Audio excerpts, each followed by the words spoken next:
तना भाव मनवा करो न की बताओ। अरे हम हुए बौरे तू हुरे आओ छोड़ के जल भीरे जल्दी बताओ। हम हुए बौरे तू हुरे आओ छोड़ के जल भीरे जल्दी बताओ। छौड़ी खाई के तना भाव मनवा करो न की बताओ। छौड़ी खाई के तना भाव मनवा करो न की बताओ। अरे हम हुए बौरे तू हुरे आओ छोड़ के जल भीरे जल्दी बताओ। हम हुए बौरे तू हुरे आओ छोड़ के जल भीरे जल्दी बताओ।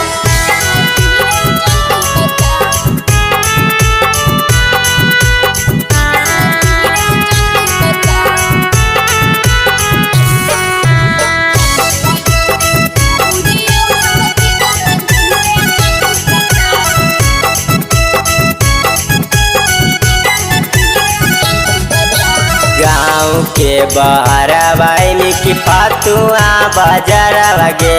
जल्दी बताओ के जा करब इंतजार लगे।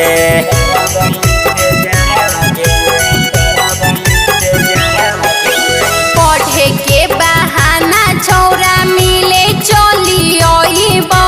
जल्दी जल्दी करहे ज्यादा देरे न रुक पाइबौ। मिले के मन तो अभी आओ ज्यादा हमारा नहीं समझाओ। मिले के मन तो अभी आओ ज्यादा हमारा नहीं समझाओ। अरे हम हुए बौरे तू हुरे आओ छोड़ के जल भीरे जल्दी बताओ। हम हुए बौरे तू हुरे आओ छोड़ के जल भीरे जल्दी बताओ।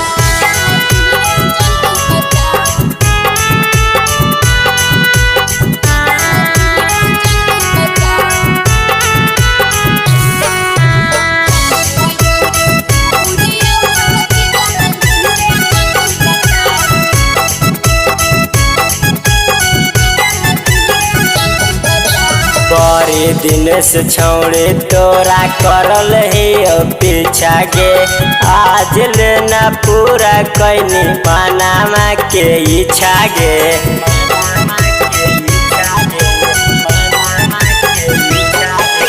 राजा अनीस दबंग धर कहो मोर दिलावा। जइबै पकड़ाई त लग जइतै लीलावा।